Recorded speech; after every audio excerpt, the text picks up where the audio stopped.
So guys, I want to talk about All Elite Wrestling Fright Fest, and there's a couple of things I want to talk about with you guys. That really first, I'm going to keep this short, is, what do you guys think of All Elite Wrestling? Put that in the comment section, and also like, share, and subscribe. Like, my first question is, do you like the extra promos?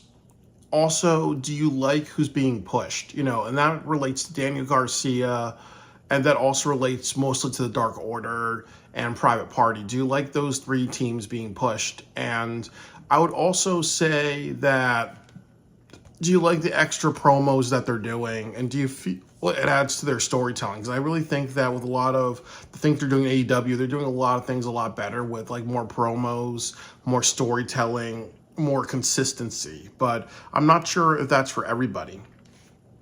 And then the other thing I need to ask you guys is about my channel, is that I've done AI, so I have all my notes here. So what I would do is I would take my notes and I would put in the computer software, and then I would say, okay, can you make my notes sound like this writer or that writer? And the reason why I do that is that I want it to be descriptive and long as possible, really. But I haven't been getting good views, really, so I may go back to this format. And then also, too, I have to do some editing on my job, and I can't be doing that. All right, so I'm going to talk a little bit more about some other things later on.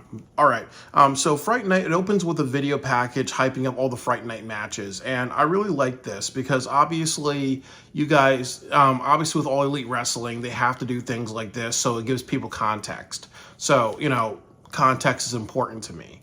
You got to know what's going on. You have to amp it up, really.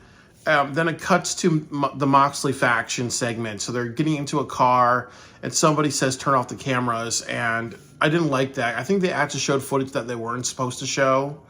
So it kind of felt like, another technical error, and that's not good, really. The other thing I want to point out to you guys is that tonight, the crowd was either dead, there wasn't a lot of people, or they did something where they turned the microphones down. But they really, really should just do two things. They should do canned heat like they did with John Cena, or they should, show footage of other crowds. It makes sense for them to do that. Put the illusion that you're sold out or you have a lot of people there. Please do that, because WWE does it all the time, really. Be unapologetic. So then it opens up with the Orange Cassidy promo. He comes out, and I like how it was kind of dead and it was really quiet. He didn't come out with his entrance music, so I like how he set the tone. And then he says that he's not a leader. He's happiest when he's not a leader. He's actually serious. He admires the courage of the new guys, surrounded by the future of AEW. He's noticed, he's been offered, to be in charge of them. And these guys don't know how dangerous Jon Moxley is. If Jon Moxley wins, in the future, AEW has no future. I don't exist without AEW. I need this company. I will do it alone. And then he just he takes the shades off his head. So, and then he says, I challenge you for the AEW championship. And there's a couple things that I like about this. That this is actually like the Orange Cassidy that I want, really, like the serious, button down, no comedy Orange Cassidy. There's some little quips, but he did it so minimally that I actually have a lot of respect for him for this. He did not come out and take it like a joke, really. He didn't do the Eric Young thing. I mean, he wasn't like Eric Young doing Super Eric. He was Orange Cassidy just being real. And like I've said before, that I really think that this needs to lead to an Orange Cassidy heel turn. So I hope that happens, really. So it actually made me a little very compelled to see what they do with Orange Cassidy versus Jon Moxley, because a more serious Orange Cassidy is what we need, really. So he can't be doing the comedy kicks in his match, and he can't be doing all the nonchalant shit. This has to be a different. I take shit seriously, Orange Cassidy. If he jumps into that, then he's automatically killed the match at Full Gear, because that's not what he's supposed to be doing.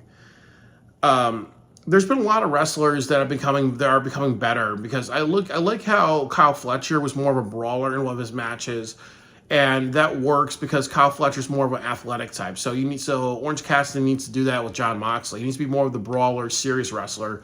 You wrestle serious to your story, really. So I hope that when he faces Jon Moxley, he does that. if he does the stupid comedy kicks and all that, fuck him. That's not what he's supposed to be doing. So I like this. This really sets it. And then now we have an AEW championship match at Full Gear. And a more serious Orange Cassidy, I'm okay with that. A joke Orange Cassidy, I'm not okay with that. So, so that's good because, again, we're not doing like what we did last year where we're going to announce major matches at the very, very end. So they're building up matches over a period of 3 to 4 weeks. So I really appreciate that. We already have like 4 matches. And then the next thing is Adam Cole versus Buddy Matthews. And this was the worst match of the show tonight for many reasons. That the crowd was absolutely dead. Again, they should have had canned heat. And the beginning of the match, they were moving very, very slowly. I also feel that during this match, the story is Adam Cole able to wrestle still because he has an injury? That is not the story you need to tell. The story that you need to tell with this is Adam Cole wants to beat the shit out of MJF. We want Killer Instinct Adam Cole. That's the Adam Cole he needs to transform into. So with his match with Aleister Black, that needs to happen. And there are a couple other problems. There's some plot hole things. The big thing is that you've had the House of Black show that they're undefeated and other things like that. So if you're going to have all the House of Black members lose to Adam Cole, that's going to be a bad thing. And then the other bad thing that you're doing is that, you have Roderick Strong. So what dynamic are you going to do between Roderick Strong and Adam Cole? I think what you should be doing is Adam Cole and Roderick Strong should be having matches. So they go to 2-2, and then they decide to have a match with each other, and they're going to talk about, Roderick Strong's like, we're buddies, but I want to actually show that I can be something. People think that I'm a joke. I want to show that I'm not a joke. They have a match, and then you have Adam Cole win, and people get Roderick Strong some respect, really. And then you see Roderick Strong go after a title or something like that. That would be the way to do it. But you cannot just have him plow through the House of Black, because if you do that, then it's like, you make them look like a bunch of losers. And then also you make it look like they're beating somebody. They can't beat somebody with an injury. So they have to be really careful with how they book this. So there's definitely some issues with how they're booking this. So get back to the match. Buddy hits a shoulder tackle. Adam Cole, wouldn't he be brawling and more aggressive, because he would be hell-bent on getting to MJF. Majority of the matches saw Adam Cole just like really selling an injury, and I felt that he did that way too much. This match is more about, does Adam Cole still have it? Not the type of match they should be telling. That's not the story that they should tell. They should tell that he's fighting through an injury and he's hell-bent on getting MJF. So I wish he was more of a brawler. Or the next match he has, the only thing that needs to be communicated is that he's a brawler. He may get hurt by Aleister Black, and then he fights back from an injury. That's the way to do it. And this one, they didn't really do it that well. I felt it was like 100. It was like 90%. He has an injury, and you're beating an injured man. Next time it needs to be more of a brawler than getting injured in a little bit, than fighting back from that injury. So it's more like 99% on Adam Cole just being held back on revenge. That's the best way to do it. There's a top rope suplex that happens by Buddy, so the crowd gets a little loud during the commercial break. They had a lot of offense that start to excite the crowd. A lot of this really good offense happened during the commercial break, the split screen. I hate that with a passion. They need more of a high octane or a match of the night type of thing to open the show, really. I think that they should have opened the show obviously with Private Party versus the Young Bucks. I think that would have been the best opening. This match felt very kind of flat, really. And Buddy Matthews repeatedly targets Adam Cole's ankle. Good storytelling. Adam Cole is outside the ring for more than 10 seconds. There's a thing that they do where Adam Cole gets beaten outside the ring. He's down for 10 seconds. The crowd counts to 10. Adam Cole's technically not counted out. And then you have the referee. Then you have a doctor bring him to the back, really. So he's he's basically outside the ring for like a minute. And how the fuck is he not disqualified? And this shit needs to stop, really. That's one of the big problems. They used to have table spots. Now they have outside the ring for more than 10 second spots. And I need to do a video about that. So, Buddy Matthews calls him a bitch. And then that fires up Adam Cole to come back. And like I said, this is stupid for violating the 10 count rule.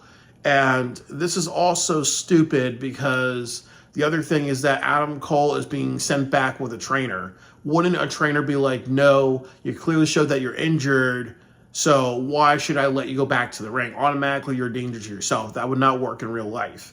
The next thing that I would say is that it's bad because Buddy Matthews can't beat somebody who needs to be sent back to the backstage, really. So it makes him look bad. So I would say that, it's bad because then now you're going to have all the House of Black do this, and that's going to make them all look bad. So this was like the worst match of the night, really. So Adam Cole wins. They need to switch it over to the Killer Instinct Adam Cole, that brawler type, as I said. You do that, and you're going to be great. It cuts to black, and then Aleister Black appears, and like I said, it makes me think that the whole House of Black is going to job to Adam Cole, and that's not good for the House of Black. So, definitely worst match of the night. Kyle Fletcher and Don Callis does a promo, and this was also a very bad part of the match because Mark Davis from Aussie Open, the United Empire, show up. And first of all, nobody knows who Mark Davis is. And even if you said something like he's been out for an injury for over a year, most people don't know who the fuck Mark Davis is. So you need to stop having matches with people that people don't know about. Honestly, you should have gone through all of Will Ospreay's former opponents. What would happen if you had Kyle Fletcher versus Swerve Strickland? Kyle Fletcher, versus, Bryan Danielson or whoever. Like, make a list of everybody that he faced on, make a list of all Will Ospreay's former opponents, everybody that he's faced from the time he started in AEW.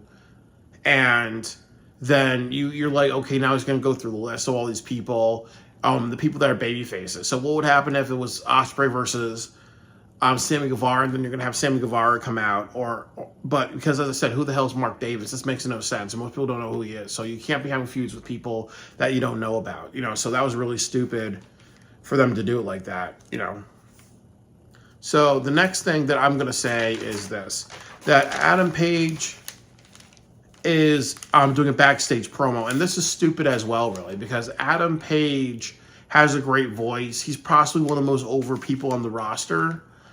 And you don't know if he's a heel or babyface right now. But the thing about it is that you do not take a person like Adam Page and you make him do backstage promos. If you're going to do this shit with Kyle Fletcher and Don Callis, that should have been backstage. In the ring, it should have been Hangman Adam Page talking with Renee Dupree, because obviously you need to highlight people who are important. When I actually review this, another note is I'm going to talk about what AEW should have done better, because I don't like just bashing them. I like what Bully Ray does, which is he said, like, okay, they did this wrong, but this is how they should have done it right, really. Because I think that way when AEW watches the video, and they do watch my videos, so that way you kind of do things a little bit more correctly. That way they can watch and just learn from some things.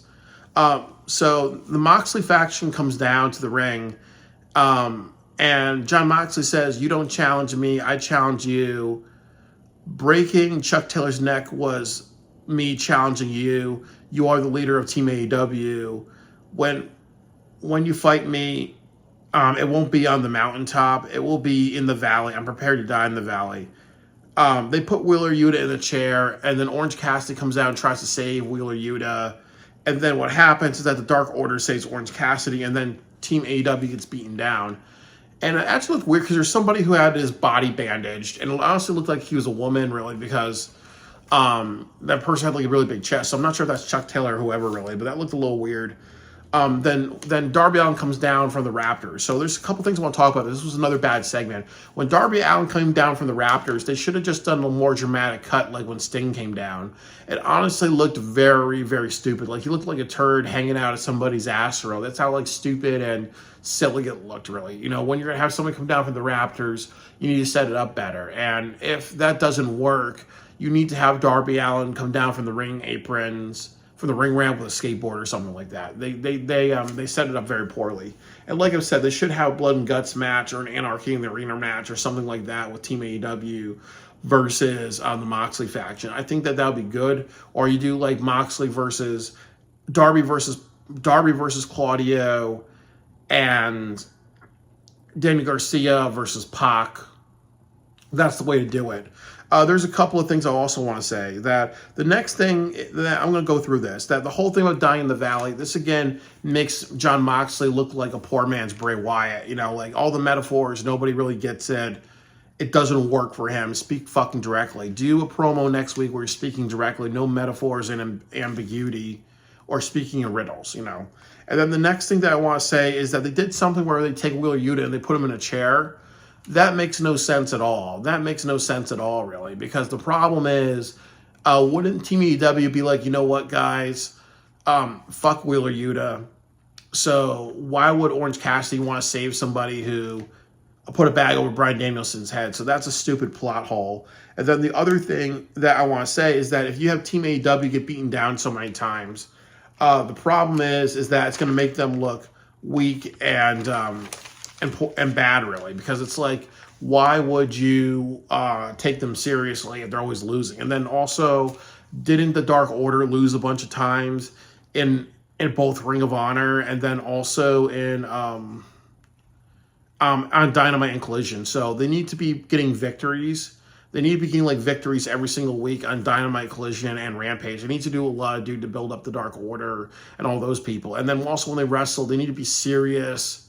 And they need to transfer over to that. You don't see them actually be jackasses. You don't see like John Silver do that and other shit like that. You know, you do that, you smack them in the face backstage. You know, other things like that. They have to be serious if they want to be serious. You know, because they don't make a good Team AEW. So you know, and as I said, they need to have an Anarchy in the Arena match. They need to have something really, really off the wall for Full Gear. Either Anarchy Arena or bring back Blood and Guts. And then I think what Tony should say backstage or in the future is that Blood and Guts is now going to be a pay-per-view. This is a little taste of what it's going to be like. You know, that would be the match to have, really. But I don't think they're smart enough to do that. The other thing that was a little dumb was it was a dumb transition from Private Party. Because what happened was now Private Party was out there helping out the Team AEW, really. But with Team AEW, the problem was that the problem with Team AEW was that, you know, what was going on was that, you know, Private Party was out there. So that doesn't make any sense. That's too much of a polar shift, really, because they're going from fighting they're going from fighting the Moxley faction to just being focused on the match. Almost like what happened prior didn't really matter to them. You know, usually in good storytelling, you would have like Danny Garcia or a few other people like actually pat them back, be like, you know, good luck, you know, take their titles, you know, like we need a title type of thing, really. That would be the way to do that, to make more of a smoother transition. It was too jarring. So, but I also understand that the other thing they're communicating with all this is that they're trying to communicate that the Elite is indifferent to AEW. They only care about themselves, really. So they're not out there saying, hey, we're going to do this or that, really, you know. So there's a lot of different angles. There needs to be a match, like I said, there needs to be a match of Full Gear where it should be team, where you have the Elite lose all their power, really. So, or the power's all on the line, really. There needs to be a match that kind of gets rid of their power. And like I said, that you should have an extreme hardcore match. And I think that AEW needs to go in that direction. The next match on the card is Private Party versus the Young Bucks. This was the match of the night. So there's a bunch of quick pinfall attempts. This should have been the first match of the night. Zay jumps over the top rope and lands on the Bucks. Tony Schiavone, this is another big issue that Tony Schiavone mixed up. He doesn't know who Matt and Nick Jackson are. He got confused at a certain point. So this kind of shows you one of the big issues with the Young Bucks. They need to have emblems on their back, like an M and a J. And one of them, they need to be different colors as well, really, just so people kind of understand, you know, who is who, really, because they look too much alike. That's not good when they've been wrestling for 5 years and people don't know who the fuck they are, even Tony Schiavone. And that's also true with Private Party. Most people don't know who Zay and Quinn are, you know. People get really confused. So the next thing that I'm going to say is that, you know, Quinn accidentally hits Zay with the ring bell. Zay bleeds, gets some blood. Quinn gets thrown over the tops, gets thrown over and over on the steps. There's a Falcon Arrow on one of the Private Party members on the floor. Quinn gets a superflex onto the floor. There's way too much footage being lost during the Endurance commercial. Like the Endurance commercial, worst commercial of the night, because it went on for like almost like a full minute, really. There's a lot of great action that was going on. Um, Private Party did for two. They did like a double 450. Like it was in sync and it looked very very beautiful. Nick Jackson hits a Canadian Destroyer on Quinn. The Young Bucks does a foot stomp and a pendulum power bomb. They need to be doing that move more. That looks really good. And there was a lot of there was a very loud tag team wrestling chant. So that kind of shows you that, you know what, people are really into this. People want competitive tag teams. So honestly, like I've said before, and I'll say it again, taking the titles off the Young Bucks is what they should be doing tonight. And I also felt that this was a little bit of a bad match because Private Party loses a lot. So now they almost went Super Saiyan in this match, you know. So they went from they were like Gohan, you know, from Dragon Ball Z, like how sometimes he's wimpy in the original series, but then sometimes he has that, you know, power up type of thing, really, you know. So it was weird kind of seeing them get all these finishers and all this stuff. And, you know, so that means when they have more matches, they need to kind of be on that upward momentum of, you know, of not losing so quickly. So I really think that, you know, definitely they need more matches and more like long endurance type of matches. That's going to really do wonders for them. So Private Party picks up the momentum and the crowd is getting into the match towards like maybe like the 75% point. The Young Bucks drag Quinn to the stage top area and Okada does a pile driver onto Quinn. And this really confused me for a couple of things. I think they said that Quinn was actually the legal person at the time, really. So how does Zay become the legal person? And then when the referee's back was turned, Okada hits a pile driver. So once again, this is another big problem that we're seeing, that, you know, if he's being hit with all these moves and he usually loses matches, it's weird that Private Party is becoming Private Party Super Saiyan in this match. Zay is left alone and he's receiving a 2-on-1 beatdown. Zay receives multiple super kicks. A lot of people, and at this point, I want Private Party to win because they're putting in such a big effort. They were putting in like this, you know what, tolerating everything. This was kind of like with Stephanie Vaquer versus Mercedes Moné, that there was a lot of just, you know what, we really want to see these guys win with all the work that they're putting in, really. So, like, long endurance matches is what these guys need. At the pay-per-view, they should have a 20-minute match. Zay dodges the EVP trigger, and he gets a 2 count. He gets EVP triggered, and then there's another 2 count. Matt Jackson hit the one-wing angel. Mark Quinn stops the pinfall. He was able to get down. PvP. Private Party hits the gin and juice. Private Party beat the Young Bucks. And this was the right move because, honestly, they need to start changing directions in AEW. The Young Bucks and the EVPs, this thing has not been working. You have to kill it at Full Gear. You need to kill it at Full Gear, really. You know, so the whole EVP faction, that needs to die at Full Gear. Because that's showing to the audience that AEW knows that's not working. It was a bad experiment. That needs to stop, really. And it's also really confusing about who has power in AEW. Like, doesn't Tony have power over them? Why do they have power over Tony at certain points, really? So, you know, the best way to stop something that's confusing is to completely kill the storyline and move on, really. The next thing that I would say is that, you know, imagine, you know, the match you can have with Private Party. Like I've said, imagine if you had Lance Archer and Brian Cage versus Private Party in a longer match. What would happen if you have the EVPs get a rematch?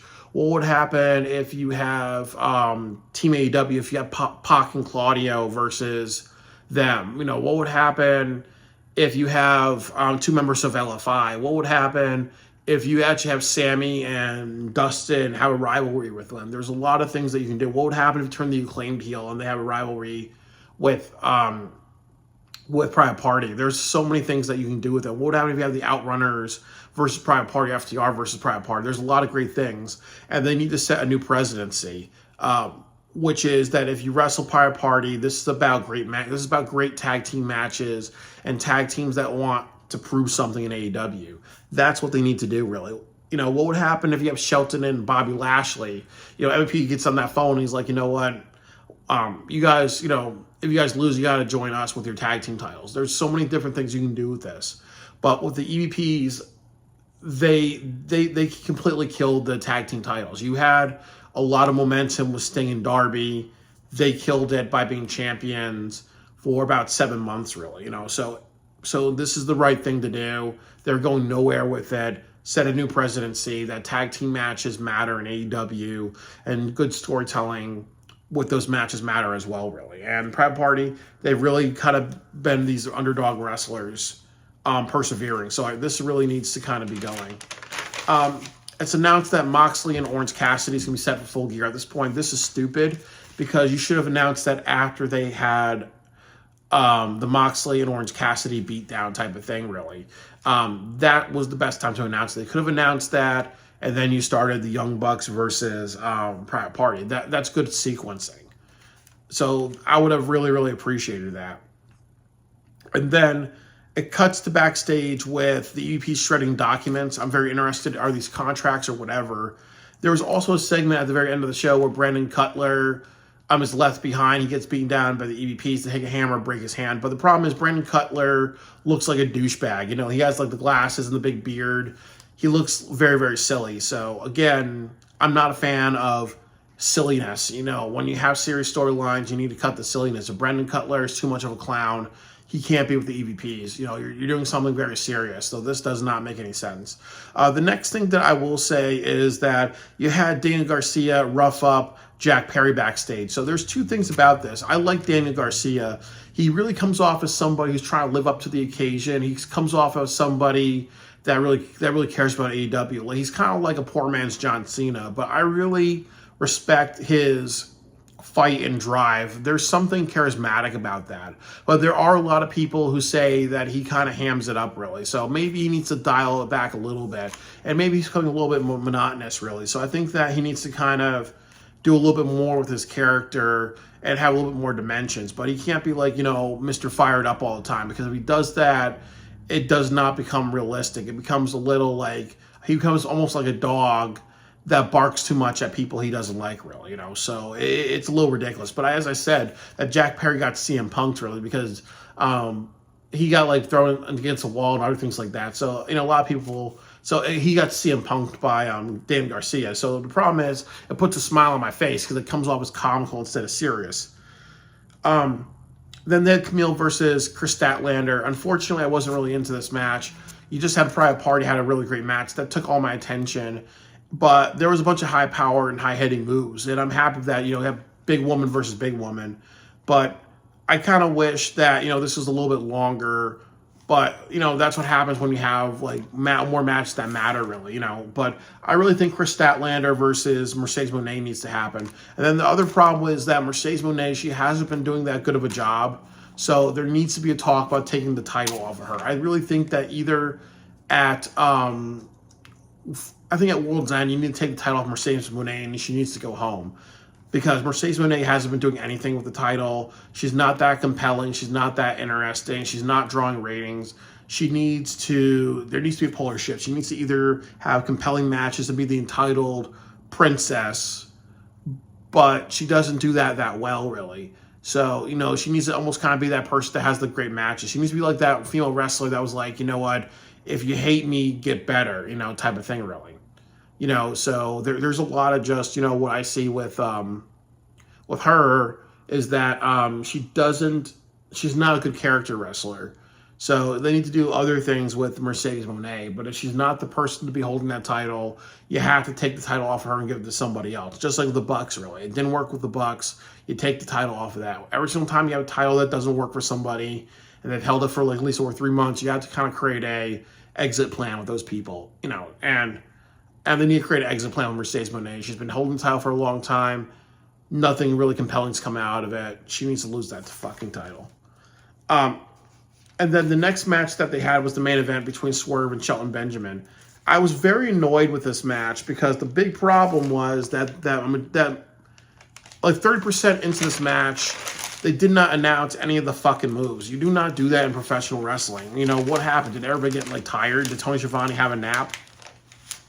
Did Jim Ross have a nap? You don't do that in professional wrestling. If every match you're announcing a bunch of moves, why the motherfucking hell in the main event match you go a majority of that without announcing any moves? That's really, really, really fucking stupid. But it was a 50-50 match. That's good because Shelton needs to look strong. You don't have him be undefeated and then have him be easily lose a Swerve. So Swerve beats Shelton Benjamin. MVP gets on that phone. He looks very, very serious. He looks like something big's going to happen. And Bobby motherfucking Lashley, He looks like Seal. Baby, I can kiss you. A kiss, baby, you like a kiss from a rose on the grave. Ooh, that's one of my favorite songs. Right? I don't know, I don't remember all the lyrics, but it's definitely a song that gives me goosebumps. But like Bobby Lashley looks like Seal on steroids. But obviously, the thing about Bobby Lashley is that he's one of the baddest motherfuckers that ever lived. He could rock a suit, just like sexual chocolate Mark Henry, really. So it's great that Bobby motherfucking Lashley is here.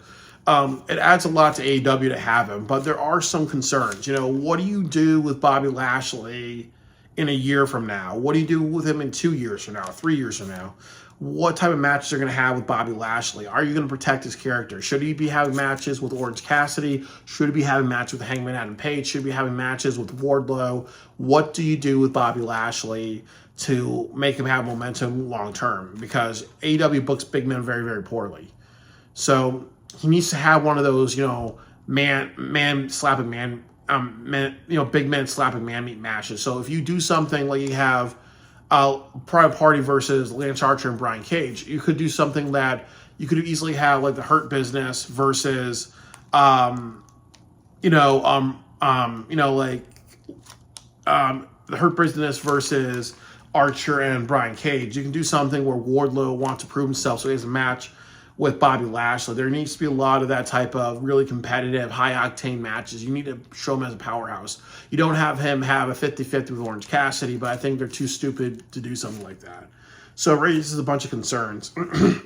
The other thing is that when they were fighting the referees and the staff officials at the end, I heard a referee shout 90 seconds. You don't do something like that in professional wrestling. That's really, really bad. And then also when they were showing the ending of AEW, they had one of the cameramen show some of the Halloween decorations, and there was something that written out like "Rest in Peace, Richard," 1967 or 1909, something like that. You don't do that. It should be like "Rest in Peace, Swerve Strickland," or "Rest in Peace, somebody else," really, just to kind of maybe add to like maybe MVP was playing a joke or something like that. You need to have something like that. But overall, this show was not good. It had a bunch of noticeable problems and a bunch of noticeable good things happen. The negatives was very bad production of the show. So, once again, you have very bad crowd noise. You have it so you could have incorporated canned heat. You heard things that the referees were saying like 90 seconds. You also had situations like Darby Allin coming down from the Raptors looking really, really crappy. You should have just you need to write an outline of everything that happens, really. So when you announce a full gear match, that should happen after Moxley and Orange Cassidy. That should not happen after Private Party. So there was a bunch of very bad things. Adam Cole match sucked. The feud with Aussie Open versus Kyle Fletcher, that's going to suck. I know it'll be a great match for Rampage and Collision because those shows don't matter that much, but it is not a good match, and they need to bring Ospreay back. They need to bring him back. Or they need to look at all the people that Ospreay has faced, and they need to actually have an opponent that people know about face Kyle Fletcher, even if it's somebody from New Japan Pro Wrestling, even if you get Jay White or something like that. There has to be, him facing opponents that people know about. Who the fuck is? Look through my notes, like Mark Anthony is his name, or Mark Kevin. His name is. Look, I had to go through my fucking notes because I don't even remember his fucking name. His name is his name is Mark Davis. So I even have to look through my notes. Most people don't know who the fuck the Bucks are and Private Party are. So there's a lot of like egregious downs. They need to they're going in a good direction. I appreciate the promos. I appreciate them switching titles. I appreciate them having a great cliffhanger. So I want to talk about the positives. These things that I just mentioned, Bobby Lashley, it's great that he came back in the show. It sets a good cliffhanger. I'm worried about his long-term direction, though. I'm happy they have more full gear matches announced. I'm also happy that they're hyping future shows. I'm also happy that, this was like the Halloween episode. So they didn't kind of overly advertise it as a Halloween special type of thing. But I really think that they did enough to kind of say, okay, this is the Halloween season. We need to kind of have something that appeals to Halloween, really. They switched the tag team titles when that was not working for such a long time. And Orange Cassidy chose to be serious. So a lot of the positives outweigh the negatives, but the negatives were definitely very significant. For a show, I would have to give this a C minus. I hate giving C's because C is kind of like an average. But this show, to me, was like a C minus, D plus. But I'm going to give it more of a C minus because there was definitely some significant positives. For the future, AEW needs to really think about their show layout. When do you put in the graphics? When do you advertise matches? That needs to be done. We need to have more of a Killer Instinct Adam Cole, because if he's going to face 4 people, the 3 people he needs to beat, and then MJF, really, he needs to be sold as a Killer Instinct. So you need to kind of have that. The next thing that I will say is that you need to think about who's holding your titles. And Mercedes Moné, she hasn't been really doing that much with her title. So you need to actually do something with Mercedes Moné where she may have to lose it in the future. And then also with Mariah May, she comes off as like, a bastardized Toni Storm. So there has to be a talk about, do we take the title off of her? What's the long-term direction, really? And I also think that you need to have, like, Private Party have a lot more matches. You should even do Private Party versus Dark Order at one point and have it be a 50-50 type of thing. But you also need to have, if you want Dark Order to be your next generation, I know that's a very bad idea, but they need to be getting victories because they kind of are come off as way too bumbling and all that. So, Full Gear can be a very interesting pay-per-view. There are some matches like Swerve versus Bobby Lashley, which should happen. Will Ospreay versus Kyle Fletcher, that should happen. So, there's definitely some light on Full Gear, but definitely AEW. This show has a lot of problems, really. And then also, I'm going to do something. I'm going to go on a road trip to many different AEW shows. I'm going to like the next 4 AEW shows. And then when I come back, really, I'm probably going to go back to this format of no AI, really, because it's not giving me ratings. So, I'm going to have to do that. So that's all I got to say about AEW. There's definitely a lot of things that they need to do to make the show a lot better. They're going in the right direction with people talking more, wrestlers who want to step up, stepping up, really. But they need to stop having matches with wrestlers people don't know about. They need to switch the titles, really. And they need to have a storyline where the EVPs lose all their power at Full Gear. So now we know that Tony's in charge of the company, and that's where it's going to be, unless you do something where the Moxley faction says something like, we want a power versus power match. Moxley faction's in charge of AEW for 30 days and stuff like that. And Tony has to give a reason why. He should be like, okay, I'm just, busy, or I want you to fight amongst yourselves because you guys complain to me too much. Something like that. All right, that's all I got to say. So, definitely a show with a bunch of issues.